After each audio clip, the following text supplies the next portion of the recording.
Hello friends, आप सभी का स्वागत है आपके अपने परिवार प्लेटफॉर्म स्टडी पे। फ्रेंड्स, आज हम इस वीडियो में जनरल साइंस यानी सामान्य विज्ञान के टॉप 50 क्वेश्चन करेंगे। और इसी टाइप के क्वेश्चन ही आंसर में पूछे भी जाते हैं। जनरल साइंस के ज़्यादा टफ क्वेश्चन नहीं पूछे जाते हैं, एकदम बेसिक सवाल आपसे पूछे जाते हैं। तो चलिए बिना किसी देरी के हम फटाफट वीडियो की शुरुआत करते हैं। और जिन्होंने मेरा मॉडल पेपर अभी तक नहीं देखा है, जाके मॉडल पेपर जरूर देखिए। और मैं जल्दी आपको दूसरा पार्ट भी मॉडल पेपर का देने वाला, उस पर काम चल रहा है, बड़े बड़े क्वेश्चन छांट रहा हूँ मैं आपके लिए। तो एक दो दिन के अंदर आपको मैं दोबारा पार्ट 2 मॉडल पेपर आपको दे दूंगा। जिन्होंने पहला पार्ट नहीं देखा जाके जरूर देख लीजिएगा, ठीक है ना। और चैनल में पहली बार है, चैनल सब्सक्राइब जरूर कर लीजिएगा। तो फ्रेंड, पहला क्वेश्चन है, आंवले के फल में कौन सा विटामिन मुख्यतः पाया जाता है। तो फ्रेंड्स, आंवला सब जानते हैं खट्टा पदार्थ होता है, खट्टे फल होते हैं। जो भी हमारे खट्टे फल होते हैं उनमें हमारा विटामिन सी होता है। राइट आंसर होगा हमारा विटामिन सी। इसका जो केमिकल नेम है वो होता है साइट्रिक एसिड। तो ऐसे आपका आंवला हो गया, ठीक है ना, नींबू हो गया, तो इन सब में विटामिन सी पाया जाता है। अगला क्वेश्चन है, रेडियो का आविष्कार किसने किया। आप यकीन नहीं मानेंगे, इस क्वेश्चन को भी एस एस CHSL का जो पेपर होता है ना, CHSL का combined higher graduate combined higher का, हाँ, CHSL का पेपर जो हुआ था उसमें क्वेश्चन आया हुआ था कि रेडियो का आविष्कार किसने किया है। तो फ्रेंड, इसका आविष्कार सब जानते होंगे, मार्कोनी ने किया था। Option number third. अगला क्वेश्चन है, पीतल किसका मिश्रण होता है। Brass is a mixture of what. पीतल और कांसा, ब्रास और ब्रोंज, ये दो बहुत ज़्यादा इंपॉर्टेंट है, ये बहुत ज़्यादा एग्जाम पूछा जाता है। ये एक ब्रास और एक ब्रोंज। तो फ्रेंड, ब्रास जो होता है इसमें होता है आपका कॉपर और जिंक। राइट आंसर होगा ऑप्शन नंबर 4। अगर आपसे पूछेगा ब्रोंज, तो ब्रोंज कॉपर तो रहेगा ही रहेगा, लेकिन जिंक की जगह क्या हो जाएगा, जिंक की जगह आपका निकल हो जाएगा उसमें, ठीक है ना। अगला क्वेश्चन है, निम्नलिखित में से किस तत्व की कमी से घेंगा रोग होता है, यानी deficiency of which of the following elements cause goitre. तो फ्रेंड, गॉइटर ये भी बहुत ज़्यादा एग्जाम पूछा था, एंट्रल एग्जाम में पूछा हुआ सवाल है ये। तो जो गॉइटर रोग है ये होता है आयोडीन की कमी से। राइट आंसर होगा हमारा ऑप्शन नंबर 4। अगला क्वेश्चन है, पावर ट्रांसफार्मर की कार्यप्रणाली का सिद्धांत किस नियम पर आधारित है। फैराडे का नियम, हुक का नियम, न्यूटन का नियम या आइंस्टीन का सिद्धांत। तो फ्रेंड, जो भी हमारा ट्रांसफार्मर होते हैं, चाहे पावर ट्रांसफार्मर हो, चाहे जो आप नॉर्मल ट्रांसफार्मर देखते हैं, वो सब फैराडे के नियम पे काम करते हैं। राइट आंसर होगा हमारा option number first, Faraday law. अगला क्वेश्चन है, रेडार सिस्टम में उपयोग की जाने वाली तरंगे किस प्रकार की तरंगों का उदाहरण है। तो आप सब जानते हैं रेडार में तरंगों का उपयोग किया जाता है। तो वो कौन सी तरंगे होती है, वो होती है हमारी माइक्रोवेव्स, यानी सूक्ष्म तरंगे। Option number first. अगला क्वेश्चन है, एक उड़ते हुए चक्के की प्रति सेकंड घूर्णन किससे मापी जाती है, यानी how is the rotation per second of a flying disc measured. तो जो ही फ्लाइंग डिस्क मेजर की जाती है वो किससे की जाती है, इस स्ट्रेबोस्कोप से। राइट आंसर होगा ऑप्शन नंबर 4। बैरोमीटर बहुत ज़्यादा इंपॉर्टेंट है। बैरोमीटर क्या नापते हैं, वायुमंडलीय दाब यानी एटमॉस्फेरिक प्रेशर का जो हम बैरोमीटर नापते हैं। एनोमीटर हम क्या नापते हैं, एनोमीटर हम पवन की गति नापते हैं, measure of wind, speed of wind, ठीक है ना। अगला क्वेश्चन है, निम्न में से कौन प्लाज्मोडियम परजीवी का वाहक है। तो सब जानते हैं प्लाज्मोडियम परजीवी वाहक एक ही है, वो है मच्छर, जिसकी वजह से क्या हो जाता है, लोगों को मलेरिया हो जाता है। अगला क्वेश्चन है, लोहे पर जंग लगना किस प्रकार की अभिक्रिया का उदाहरण है। भौतिक, रासायनिक, प्रतिवर्ती, इनमें से कोई नहीं। तो फ्रेंड्स, सब जानते हैं लोहे पे जो जंग लगता है वो क्या होता है, वो हमारी केमिकल रिएक्शन होती है। राइट आंसर होगा हमारा option number second, chemical reaction. Chemical reaction और फिजिकल रिएक्शन में मेन डिफरेंस मैं आपको बता देता हूँ होता क्या है, आपको इसका कैसा आंसर आप लगा सकते हैं। देखिए, जो भौतिक क्रियाएं होती हैं उनमें पदार्थ को हम दोबारा पा सकते हैं, लेकिन जो केमिकल रिएक्शन होता है उसमें पदार्थ को दोबारा हम नहीं पा सकते हैं, क्योंकि उसका कन्वर्जन हो जाता है। जैसे अगर लकड़ी को जलाएंगे तो राख हो जाएगी। अब राख से, कोयले से आप लकड़ी नहीं बना सकते हैं। लेकिन अगर आप जैसे क्या बोलते हैं, हाँ, जैसे आप पानी में चीनी को घोलिए और कुछ देर रख दीजिए, बाद में देखिए चीनी क्रिस्टल के रूप में जम जाएगी, यानी चीनी को दोबारा वापस पा सकते हैं। तो वो भौतिक अभिक्रिया हो गई, वो फिजिकल रिएक्शन हो गया, ठीक है ना। अगला क्वेश्चन है, पृथ्वी के घूर्णन की गति कितनी है। तो फ्रेंड, पृथ्वी जो घूर्णन गति है वो 28 किलोमीटर पर मिनट। ये आपको याद रखना है, बहुत इंपॉर्टेंट क्वेश्चन है, एग्जाम पूछा था इस क्वेश्चन को। अगला क्वेश्चन है, निम्न में से किस वैज्ञानिक ने विकासवाद के सिद्धांत का प्रतिपादन किया। तो फ्रेंड्स, थ्योरी ऑफ एवोल्यूशन बहुत ज़्यादा इंपॉर्टेंट है आपके एग्जाम्स के लिए। थ्योरी ऑफ एवोल्यूशन का जो प्रतिपादन किया था वो किया था डार्विन ने, चार्ल्स डार्विन, इनका पूरा नाम था Charles Darwin. Maxwell, Newton, Johnson, ये भी अपना में अपने अपने फील्ड में इनको ही महारत हासिल थी। क्या थी, न्यूटन ने आप सब जानते हैं क्या करी थी, इन्हें न्यूट्रॉन की खोज की थी। मैक्सवेल ने चुंबकीय का लॉ दिया था, आपका मैग्नेटिक लॉ दिया था इन्होंने, ठीक है ना। अगला क्वेश्चन है, चींटी के डंक में कौन सा अम्ल पाया जाता है। तो फ्रेंड, जो चींटी के डंक है, जब चींटी आपको काटे वो खुजली उजली मलने लग जाती है, आपको जलन जैसे लग जाती है, वो किस वजह से होती है, क्योंकि उसके जो डंक में क्या होता है, फॉर्मिक अम्ल होता है। राइट आंसर होगा ऑप्शन नंबर सेकेंड। अगला क्वेश्चन है, किस हार्मोन के कारण हृदय स्पंदन तथा रुधिर दाब बढ़ जाते हैं, यानी due to which hormone the heart rate and blood pressure increase. बहुत ज़्यादा इंपॉर्टेंट क्वेश्चन है। इसको इमरजेंसी हार्मोन यानी आपातकालीन हार्मोन भी कहा जाता है। जब कोई एकदम आप डर जाते हैं तो दिल की धड़कन देखते हो ना, बढ़ जाती है, पसीने छूटने लग जाते हैं, लेकिन कुछ देर बाद वो सही हो जाता है। ऐसा क्यों होता है? ऐसा एक हार्मोन है एड्रेनल। एड्रेनल हार्मोन के कारण ऐसा होता है, ये आपके किडनी में पाया जाता है, मटर के दाने बराबर होता है ये, इसलिए इसको इमरजेंसी हार्मोन भी कहा जाता है। एकदम हार्ट बीट आपकी इसलिए बढ़ाता था कि आप ऑक्सीजन ज़्यादा ले पाएँ। इसलिए कभी ऐसी सिचुएशन आपके साथ अगर हो तो आप लंबी लंबी सांस लीजिए, जितनी जल्दी आप ऑक्सीजन लेंगे उतनी जल्दी आपकी हार्ट रेट नॉर्मल हो जाएगी। अगला क्वेश्चन है, रेडियो एक्टिवता का मापन किसके द्वारा किया जाता है? तो फ्रेंड जो रेडियो एक्टिवता है किसके द्वारा? जीएम काउंटर के द्वारा इसका मेजरमेंट किया जाता है। Option number third. अगला क्वेश्चन है, कम तापमान को मापने वाले यंत्र को क्या कहा जाता है? यदि हमें कम तापमान नापना है, बहुत ही लो टेम्परेचर हमको मेजर करना है, तो उसके लिए हम यूज़ करते हैं किसका? क्रायोमीटर का। Option number second. और इस क्वेश्चन में अगर ये पूछ लेता सबसे अधिक तापमान या जो ज़्यादा टेम्परेचर होते हैं जैसे 1000 डिग्री सेंटीग्रेड, 2000 डिग्री सेंटीग्रेड, उसको अगर आपको मेजरमेंट करना है उसके लिए आप क्या यूज़ करेंगे? उसके लिए आप पायरोमीटर का यूज़ करेंगे। हाई टेम्परेचर के लिए पायरोमीटर, लो टेम्परेचर के लिए क्रायोमीटर, बस आपको यह रखना है। अगला क्वेश्चन है, मनुष्य के सुनने की क्षमता कितनी होती है? तो मैंने बहुत सारा आपको बताया, 20 से 20,000 हर्ट्ज, 20 से 20,000 हर्ट्ज। Option number second. अगला क्वेश्चन है, निम्नलिखित में से कौन कांच का सबसे महत्वपूर्ण घटक है? क्वार्ट्ज, माइका, सिलिका, इनमें से कोई नहीं। फ्रेंड्स जो कांच का सबसे महत्वपूर्ण घटक होता है, हालांकि हैं सब, लेकिन जो सबसे मेन है वो आपका होता है सिलिका। Option number third. अगला क्वेश्चन है, पदार्थ का परमाणु सिद्धांत किस वैज्ञानिक ने दिया था? तो फ्रेंड जो परमाणु सिद्धांत दिया था किसने दिया था? जॉन डाल्टन ने। राइट आंसर होगा हमारा ऑप्शन नंबर थर्ड। अगला क्वेश्चन है, वॉशिंग मशीन किस सिद्धांत पर कार्य करती है? मोस्ट इंपॉर्टेंट क्वेश्चन ये समझ लीजिए। तो जो भी आपके घर में जो वॉशिंग मशीन है वो किस किस प्रिंसिपल पर वर्क करती है? तो ये करती है सेंट्रीफ्यूगल पे, अब केंद्रीय बल पे। Option number first. अगला क्वेश्चन है, अल्जाइमर रोग मानव शरीर के किस अंग को मुख्य रूप से प्रभावित करता है?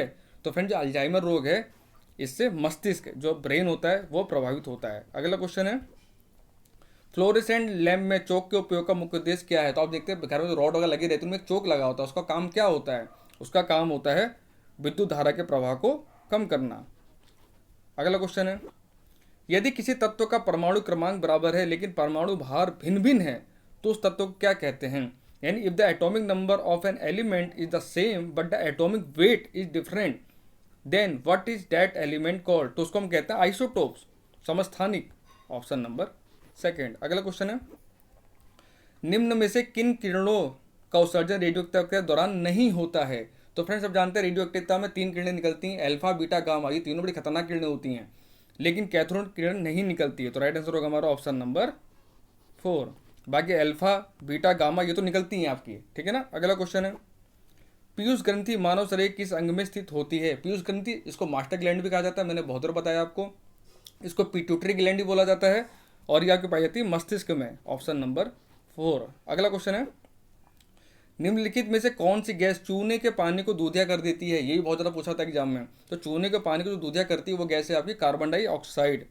राइट आंसर होगा ऑप्शन नंबर थर्ड। हाइड्रोजन लगा के मत आ जाना। अगला क्वेश्चन है, ऑक्सीजन की खोज किसने की थी?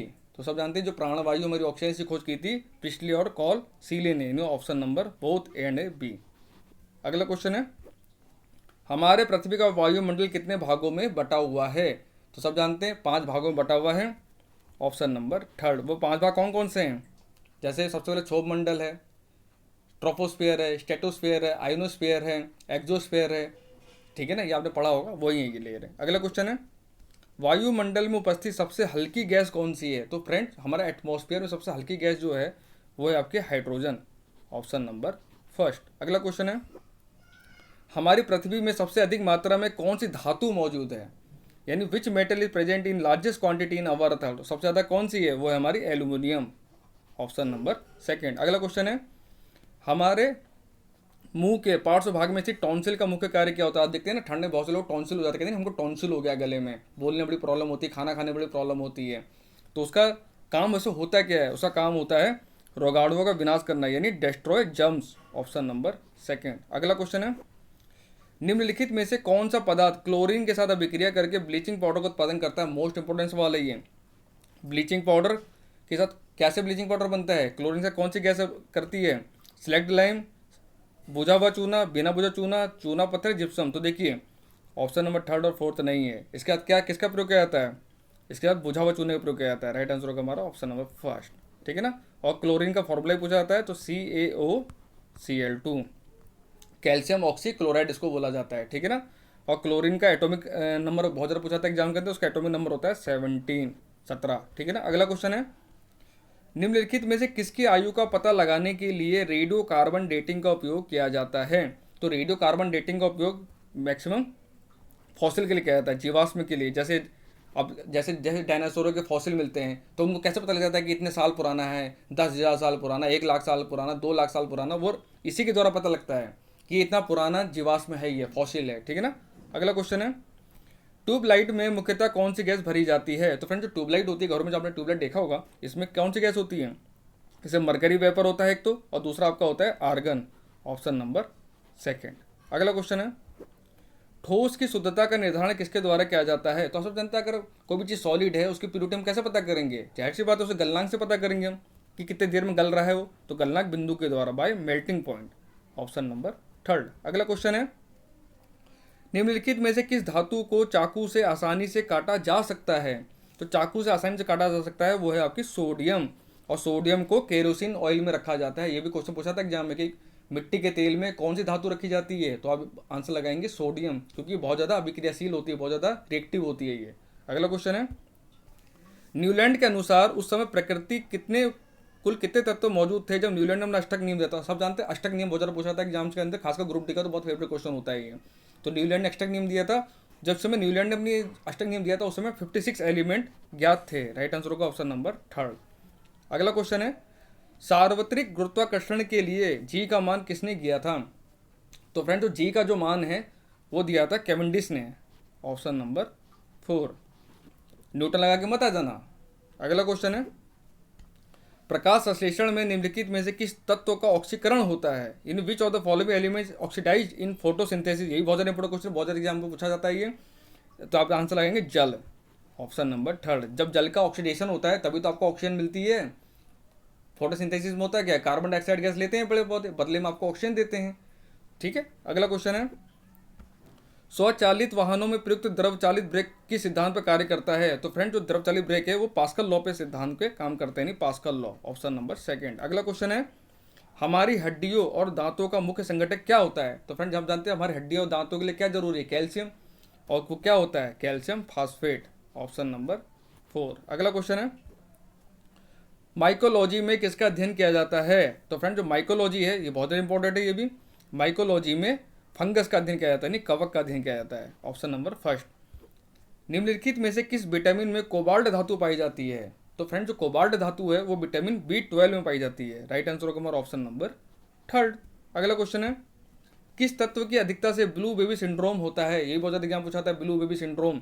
तो जब भी ब्लू बेबी सिंड्रोम आपको कहीं देखने को मिले आप तुरंत आंसर लगा के आ जाना नाइट्रेट, ऑप्शन नंबर सेकेंड। और एक एग्जाम बहुत ज़्यादा पूछा था, मीना माता रोग किसकी वजह से होता है? तो इसका आंसर आप लगाएंगे पारा, मरकरी, यही बहुत ज़्यादा पूछा था मीना माता, ठीक है ना। अगला क्वेश्चन है, आवास सारणी का जनक किसे कहा जाता है? इस क्वेश्चन का आंसर मैक्सिमम लोग सही भी देंगे गलत भी देंगे, 50-50 चांस रहेगा इस क्वेश्चन में, क्योंकि इसमें मोस्टली भी दिया हुआ है मेंडली भी दिया हुआ है। कुछ बच्चे मोस्टली लगा के आ जाएंगे हेनरी मोस्ले, कुछ बच्चे मेंडली लगा के आ जाएंगे, लेकिन जो मेंडली लगा के आएंगे उनका आंसर सही हो जाएगा। पूछो क्यों?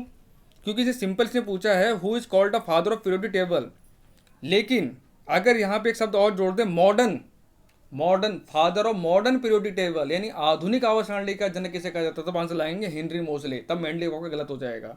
बस यही डिफरेंस है इस क्वेश्चन में। अगर आधुनिक लग गया, मॉडर्न लग गया तो आंसर हो जाएगा मोजले, आधुनिक नहीं लगा तो आंसर होगा मेडली। बस इतना भी याद रखना दिमाग में। अगला क्वेश्चन है, निम्नलिखित में से कौन सी ग्रंथि शरीर के तापमान को नियंत्रित रखती है? तो आपकी बॉडी का टेम्परेचर है वो मेंटेन रखता है, वो कौन सी ग्लैंड है?